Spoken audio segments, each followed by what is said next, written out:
Assalamualaikum warahmatullahi wabarakatuh. Perkenalkan, nama saya Bilal Fadil. Saya jurusan manajemen kelas B.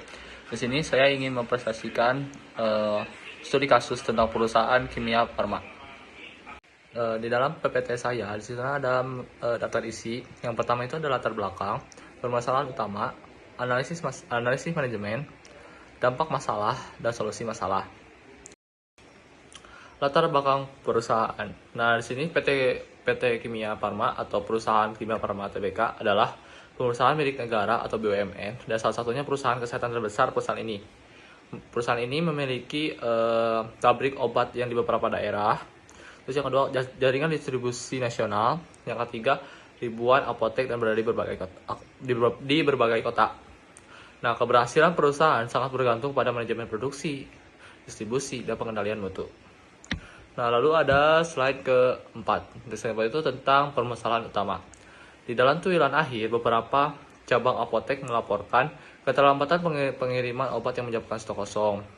Terus ada juga pergantian formula obat tertentu yang tidak diinformasikan tepat waktu kepada apotek.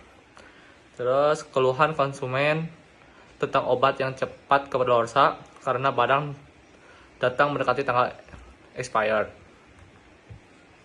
Terus ada juga masalah ini menyebabkan turunnya tingkat kepercayaan pelanggan, penurunan penjualan di beberapa cabang. Yang ketiga, kerugian karena obat yang tidak terjual sebelum expired. Nah, di sini ada slide selanjutnya, itu adalah analisis manajemen. Analisis manajemen ini masalah terjadi karena kelemahan dalam berbagai fungsi-fungsi manajemen atau VLAC. Nah, di perencanaan, planning. Perusahaan tidak memprediksi lonjakan permintaan obat tertentu menjelang musim penyakit. Terus tidak ada forecasting permintaan yang akurat. Yang perorganisasian, organizing, koordinasi antara pabrik, lalu ke pusat, langsung ke gudang cabang, langsung ke apotek kurang baik. Terus dalam sistem distribusi masih manual dan sering terjadi miskomunikasi. Terus ada pengerahan atau bisa dibilang leading. Nah, ulangi lagi, ada pengarahan atau leading. Nah, si manajer distribusi ini kurang melakukan briefing dan komunikasi antar tim logistik. Yang kedua, tidak ada penanggung-jawaban khusus untuk memantau atau barang yang mendekati expired. Nah, di pengendalian controlling, sistem monitoring kualitas dan expired data tidak berjalan efektif, minim audit internal pada proses distribusinya. Lalu ada dampak masalahnya. Nah, di sini dampak masalahnya itu ada 1, 2, 3, 4, 5, 6 stock out obat penting di banyak apotek. Yang kedua, munculnya risiko pelayanan tidak optimal kepada pasien, hilangnya potensi pendapatan perusahaan, terus meningkatnya biaya retur dan pemusnahan obat, cinta perusahaan menurun. Jadi ada 5 dampak masalah yang terjadi pada perusahaan itu. Lalu solusi masalahnya. Nah, di dalam solusi masalah ini, perbaikan sistem distribusi. Menggunakan sistem logistik digital ERP, stok terpantau real time. Menambah armada distribusi untuk daerah tertentu. B. Penguatan pengendalian mutu atau quality control. Itu membuat tim khusus monitoring tanggal kadaluarsaan. Nah, ada menetapkan batas expiry date minimum sebelum barang dikirim ke apotek. Misalnya minimal 6 bulan.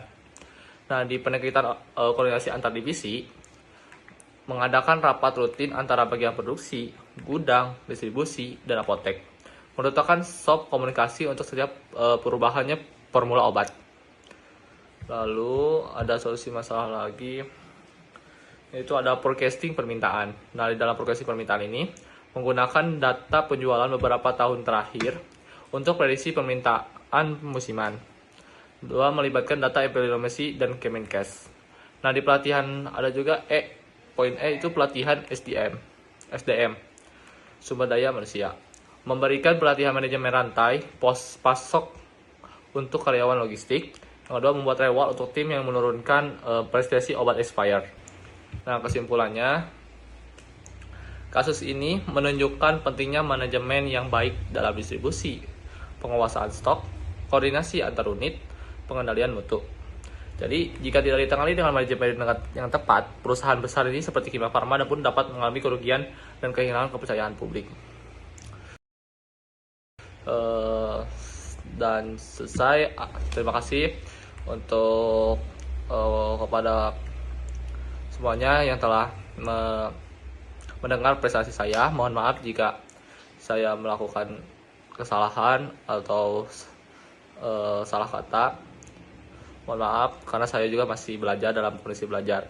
Sekian dari saya. Wassalamualaikum warahmatullahi wabarakatuh.